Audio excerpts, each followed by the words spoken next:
Hello, everyone, and welcome back, or welcome for the first time, finally, to another episode of Book Time with Elvis with me, Mark. It's been a while. Just to bring you a quick update, I am still around.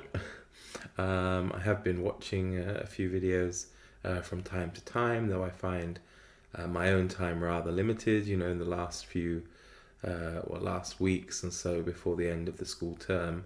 So things generally get quite busy, but I'm really looking forward to having the summer holidays to kind of catch up on all my booktubing, video making and things like that. So hopefully I'm going to get back in the groove and bring you some, what I hope will be interesting content. I've been reading quite a lot. I just finished The Monk by Matthew Lewis, which I was reading with our kind of a small gothic horror group we've got going with Vin, Revenant Reads, Greg, another bibliophile reads, and a subscriber and friend after this time, the amount of reading we've done together, Sonia. That was great. So far for me, it's been the best of the gothic horrors we've read. And we're looking to kind of read a new one each month now until probably the end of the year. And it's great fun. The next one will be Wieland by Charles Brockton Brown, and it's our first American gothic novel. And I think it'll be really interesting, seeing as all the other ones we had before that were British. And it'd be nice to see if there's any kind of difference in style and the way he approaches the genre. I also finished, and I must thank Mark at Richardson Reads for this, because I was watching his video the other day when he was showing a book haul or a mail haul he got from Steve Donahue, and he mentioned a writer called Hammond Innes, who I have to say I'd never heard of. But Mark recommended him, and I respect when people like Mark recommend books.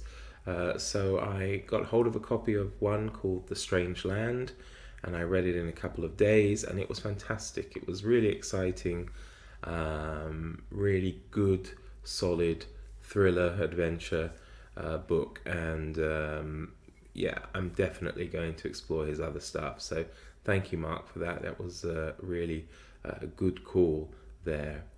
And I've read a few other things as well. I did finish a book by a Victorian gentleman called G.A. Henty called Out on the Pampas, or The Young Settlers.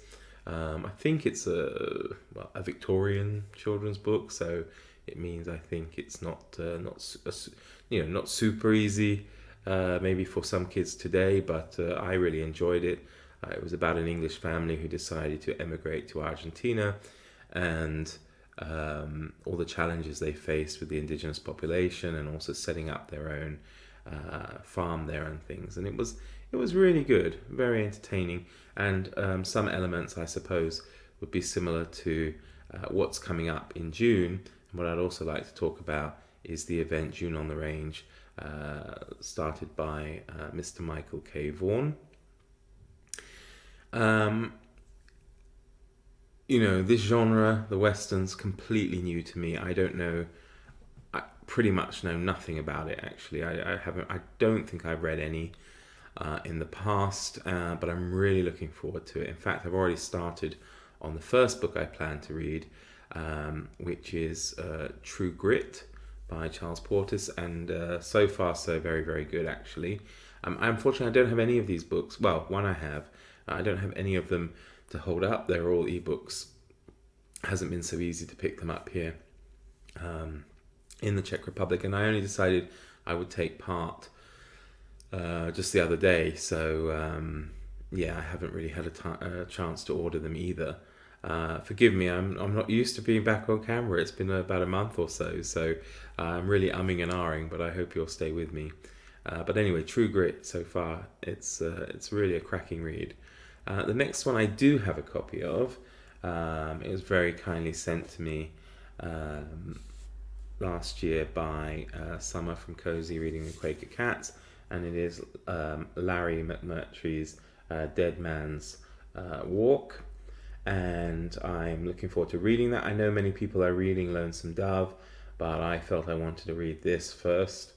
I have a funny thing. I don't know how linked they are. I believe they're part of the same series. Even if it's tenuous, I still like to try and read things in some kind of order. So I'm going to read that, and that should be very good. The others I plan to read are 3:10 to Yuma by Elmore Leonard, The Shootist by Glendon Swarthout, is it? And The Quick and the Dead by Louis L'Amour. I also thought I would try and do something different and look at the Western from a more kind of European perspective to see how that works. So I've been hunting around for a copy of Winnetou. I don't know if you know him. He's really huge here in the Czech Republic, and I think also in Germany, because the author was German, a chap called Karl May, who was writing at the end of the 19th century, and he had his hero, Old Shatterhand, and I think he was an Apache Indian called Winnetou. Now they made films of these during like the 50s and 60s, I believe. Mostly they were filmed in the former Yugoslavia, and they were East German productions, I think. So they weren't widely available in the West, and that might be why I've never heard of him, or I'd never heard of him until I came here. I was talking about it at work today, and they were like, "Oh no, it was great, it's fantastic, you have to, when we were kids we read all his stories and things like that." So I thought, well, I'll give it a go. As far as I'm aware, Karl May never actually went to America, so that would be very interesting to look at his authenticity. The second one I thought I would try is a Western written by an Englishman, quite a famous adventure writer, Alistair Maclean, who wrote Where Eagles Dare, and that's called Breakheart Pass. Now, I understood he came in for some criticism over his depiction and kind of maybe lack of authenticity, owing to the fact that perhaps he wasn't American and didn't have the maybe got a few things wrong. But I'm going to give that a go, because I think it's interesting to look at these from a different perspective. And the final thing I'm going to do is, I don't know if we can call them graphic novels. Would you call Asterix, for example, a graphic novel? Asterix and Tintin, not really comic books, are they? Maybe they're just early graphic novels, perhaps. But one of them I'm going to try is to revisit, actually, because I used to read them as a child, and that were the Lucky Luke books. I don't think any of my American viewers will know who he is, because I asked a few of my American friends on Voxer yesterday, and they had never heard of him. I know that he, the Lucky Luke books were, I think, published by the same people who did Asterix. Not the same writer, but the same part, at least part of the same publishing or illustrator, so some kind of connection, I'm sure. So they were out of Belgium, actually, and so again, not American, but I used to love the Lucky Luke stories when I was a kid, and I'll no doubt tell you more about them as I go back and revisit them. I do have a few other books by the likes of Zane Grey, Max Brand, etc., that I hope, if I have time, I can add them into the mix as well. Though also next month, still the last day of May, isn't it? But basically June. I will read. I have a couple of group reads as well. One is a reading of a book called Gory Details by Erika Engelhaupt, which is a look at the darker side of science, and I'm reading that with Carrie from Very Literary Carrie, among others. We have a group on Instagram regarding that, and as I've already mentioned, the Gothic Horror Club will be reading Wieland by Charles Brockton Brown. So it looks like a full month. I'm really excited by all the things I've got to read. However, I'm particularly excited by this June on the Range, because, as I say, it's a completely new genre to me. and I think it will be good fun. You know, I did like westerns as a kid, television westerns, so it'll be fun to actually read them. One book I was curious to look into was a book called Shane. I can't remember the author off the top of my head, but when I was at school, I know some of the kids read it as part of their assessment, and I wonder if that's any good. I need to look that up. If you know, please let me know in the comments what your opinion is of this book and any other book. And of course, if you don't have a channel and you want to take part in this June in the Range event, and you're going to read some books, then also let me know what you're going to read.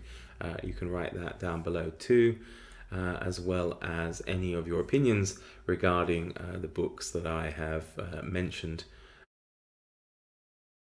Yep, Elvis, I'm going to make a video. Are you going to be in it? Are you? No? Okay. Alright, hello everyone and welcome to the latest episode. Oh, oops, I've got the camera wrong. Oh dear. Oh, well, what a lovely t-shirt. Look at that. Jane Austen. Her signature too. And a portrait in different styles. Wow, how stylish and classy. Isn't that wonderful? Well, you can get one as well if you want, because I've started selling them, and you can buy them on Amazon. And if you should be so inclined, you can click the link below and go and get yourself one. Available in different sizes and different colours. See what I did there? A little advertisement. Before I finish, I'll just have a micro book haul. I did acquire 2 books since the last time I spoke with you all, and the first one is a copy of The Master and Margarita by Mikhail Bulgakov. You can see it here, lovely penguin edition with the deckled edges and the French flaps there. I'm really looking forward to reading that at some point. I don't know if any of you follow me on Instagram. I did post a video over the weekend of a Czech version of this book, which is also extremely beautiful. Actually, I was quite jealous. My Czech isn't better. I couldn't justify really buying it just because of the cover artwork and the artwork inside as well. But we have it at school, so I can really look at it whenever I want, which is nice.